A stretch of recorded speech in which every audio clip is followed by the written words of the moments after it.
Good evening, fellow Toastmasters and honored guests. What kind of life do you want? Imagine walking in the courtroom for the first time. You stare forward, you see the traffic court judge. To his right is the court reporter.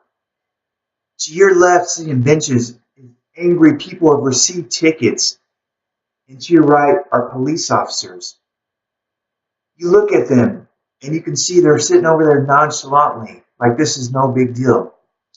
You walk over and sit down next to them.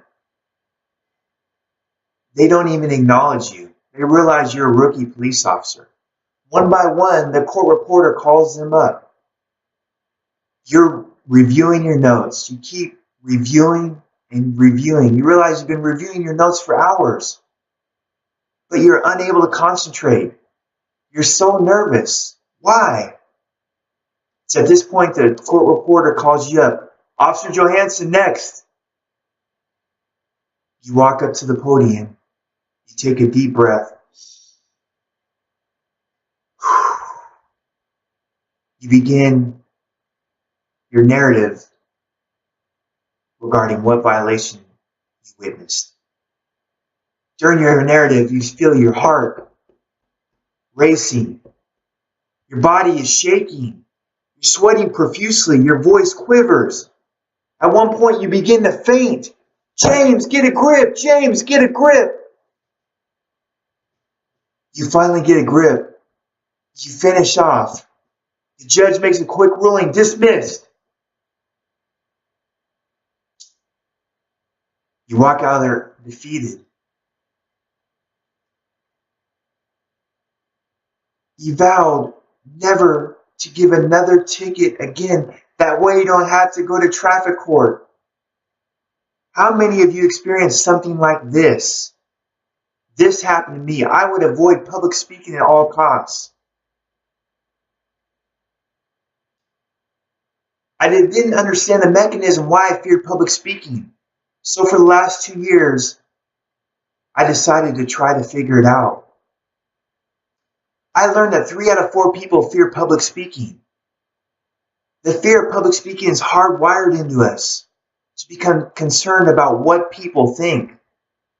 So you're saying evolution caused this.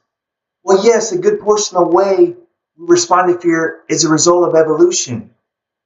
Our ancestors were members of a tribe that consisted of approximately 150 people. And their status in the tribe meant everything. The higher status you had, the more resources you had. The lower status you had, the less resources you had. So if you couldn't communicate effectively, the lower the status you had. What was at stake if you couldn't communicate? Food, shelter, a mate, even your own security. So what happens physiologically to the body? Well, for me, my heart starts to pound. My body starts to shake. I sweat profusely. The fight or flight mechanism kicks in. I am getting ready to battle. But what the hell am I battling? There's no lions and bears out there. I'll tell you what, I'm battling my own mind. When we experience fight or flight, the body contracts. Energy builds up in our body, and then the body expands and produces action. On the other hand, the energy in my body, it builds up and builds up and builds up, and it goes crazy, sending signals all over my body, but there's no action to let it out. So that's where my problem is. So what can I do to become a more comfortable public speaker? I came up with a mental model for public speaking. It's called thinking, doing, and practicing. So thinking, I meditate on public speaking. I say the mantra in my head over and over again, Lord, I am a great public speaker. You have given me this gift to bring positive energy to the world. And I take this gift and use it in honor of you. The next thing I do is I visualize 2 times a day giving speeches in front of thousands and thousands of people. Then the third thing when it comes to thinking, instead of thinking about the fear of public speaking as a hindrance, I think of it as a performance tool to energize me to create public speeches. Second thing, doing. I used to say no to everything. You want to give a training at work? No. You want to give a prayer at church? No. You want to give a toast to the bride and groom? Hell no. You want to watch the sporting event and not participate in life? Yes, no. So I realized this attitude was not working for me.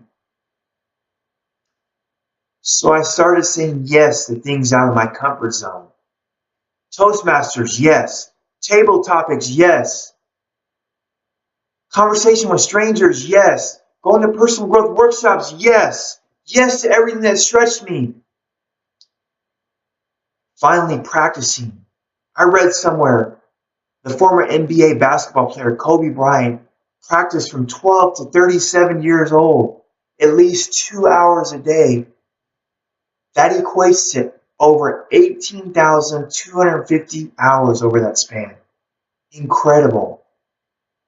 There is no easy way to develop a skill set other than effort and disciplined practice.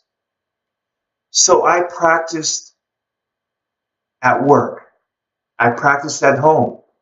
I practiced in front of my family. I practiced in the shower. I practiced in the bathroom. I was even practicing at the gym in a sauna.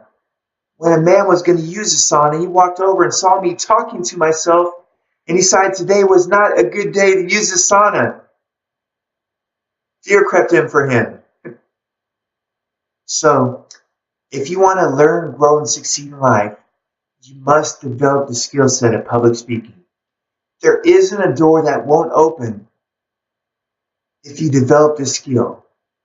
You have 2 choices in life. The choice of being uncomfortable, which is always momentarily, or the choice of regret, which lasts a lifetime. So going back to my ticket story, I no longer give tickets. I give speeches. Thank you.